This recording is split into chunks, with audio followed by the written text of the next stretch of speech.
le modèle F55, donc le modèle haut de gamme des produits flexibles de la gamme Aver. Donc par rapport au F15, son atout principal sera pour les enseignants de matières scientifiques, type biologie ou technologie, de zoomer grâce au zoom optique 8 fois sur un objet de petite taille et donc d'afficher pour les élèves tout ce qui est objet vraiment de petite taille, voire minuscule, type insecte. L'autre intérêt du produit également est d'avoir une sortie HDMI pour un fonctionnement donc directement sur un vidéoprojecteur plus récent. Également une connectique VGA pour les vidéoprojecteurs qui n'ont pas de connectique HDMI. Et donc évidemment la connectique USB pour un fonctionnement donc sur un PC via le logiciel qui est fourni. On a toujours accès donc aux fonctions d'enregistrement des images. Donc toujours ici une touche capture pour capturer l'image qui est affichée ici. Et donc pour la récupérer dans la mémoire interne de la machine. Donc on retrouve cette image ici. Donc là on va sélectionner l'image qui aurait été enregistrée. Et donc là on est sur une image qui n'est non plus en direct, mais qui est dans la mémoire de la machine. Sur le F55, donc on a la possibilité d'enregistrer des images et des vidéos sur clé USB ou sur carte SD.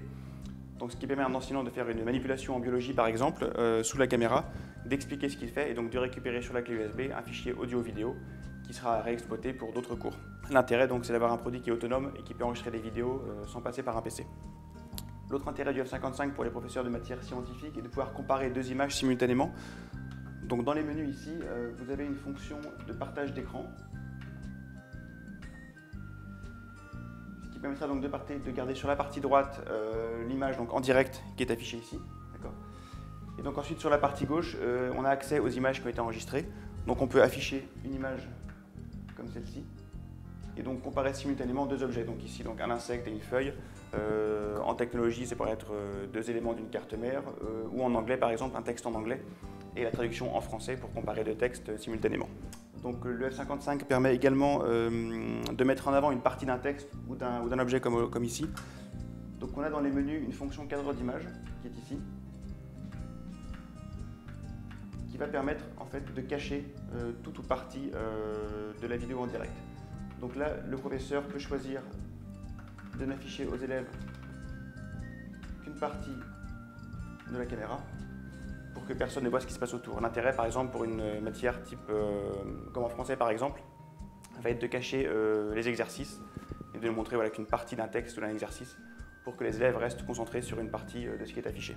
Un autre intérêt des visualiseurs Aver, donc y compris le F55, sera de pouvoir connecter donc, un microscope directement sur la focale du visualiseur.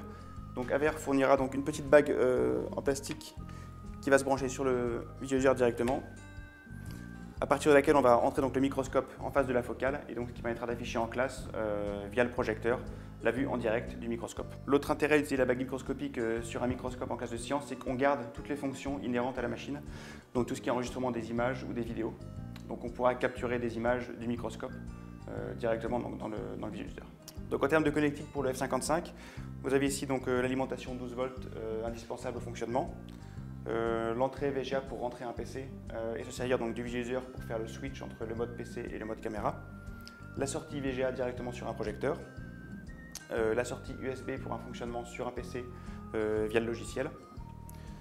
Sur le côté, vous avez ici le port pour la clé USB pour l'enregistrement des photos et des vidéos directement donc, sur le visualiseur. La sortie HDMI donc, directement sur un projecteur.